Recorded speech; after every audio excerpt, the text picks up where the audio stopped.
గ్రౌండ్లో ఆడరు, ఫోన్లో ఆడకూడదు. అదొకటే ఇంపార్టెంట్. ఫోన్లో ఆడితే సర్వనాశనం. ఫోన్లో ఎక్కువైపోతుంది. ఆ ఫోన్ గేమ్స్ బంద్ చేసి గ్రౌండ్లో ఆడుంటే మానసిక ఉల్లాసం బాగా పెరుగుతుంది. అది ఇంపార్టెంట్. ఓకే, నేను చెప్పదలుచుకున్నది ఇది ఒకటే. సారీ. ఓకే, అదేవిధంగా మన స్కూల్లో చెప్తా. మరి గత 3 సంవత్సరాల నుండి సార్ మనము మన తిమ్మాపూర్ గ్రామంలోనే ఈ సీనియర్ క్యాంపు నిర్వహించుకోవడం జరుగుతుంది. Senior camp seniors plus juniors ఇందులో కంబైన్డ్ ఆడడం జరిగింది.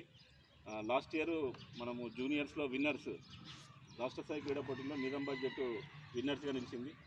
అందులో ఇప్పుడు ఇక్కడ నుంచి ప్రాక్టీస్ చేసి నా క్రీడాకారులు అందరూ కూడా ఉన్నారు.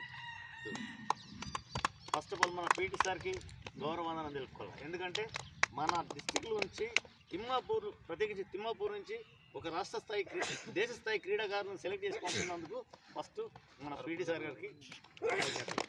అదేవిధంగా మన సబ్ జూనియర్లో కూడా సార్ మన తిమ్మాపూర్ నుంచి రితిక, అదేవిధంగా సాయినాథ్ ఇద్దరు నేషనల్స్ పార్టిసిపేట్ చేయడం జరిగింది. మీ యొక్క సహాయ సహకారాలు ద్వారా ఇదంతా నేను ముందుకు వెళ్ళడానంటే మీ సహాయ సహకారాలు గ్రామాభివృద్ధి కమిటీ సభ్యులైనా కానీ రాజకీయ నాయకుల సపోర్ట్ తీసుకుంటేనే ముందుకెళ్తున్నాం. మేము అడిగిన దానికి ఏదానికైనా కానీ గ్రామాభివృద్ధి కమిటీ సభ్యులు స్కూల్ విషయంలో కానీ ఏదైనా టోర్నమెంట్ విషయంలో కానీ మొన్న అండర్ 17 హెచ్జిఎఫ్ అండర్ 17 టోర్నమెంట్ నిర్వహించుకోవడానికి ఫుడ్ ప్రొవైడ్ చేయడం జరిగింది. ఎందుకంటే వీళ్ళు ప్రోత్సహిస్తే మీరు ప్రోత్సహిస్తేనే క్రీడాకారులు బయటకు వస్తారు. ఎక్కడ కూడా టోర్నమెంట్స్ నిర్వహించకపోవడం వల్ల కూడా క్రీడాకారులు అంటే బయటికి రారు వాళ్ళు. అది ఇంపార్టెంట్. కాబట్టి ఇప్పుడు మీ ప్రోత్సాహంతో పిల్లలు అంటే రెగ్యులర్గా ప్రాక్టీస్ చేయడము, రాష్ట్ర స్థాయి క్రీడల్లో విజేతలుగా నిలవడం అదంతా జరుగుతుంది. థ్యాంక్ యూ అందరికీ కూడా జిల్లా బాల్ బ్యాడ్మింటన్ సంఘం తరఫున థ్యాంక్ యూ సార్.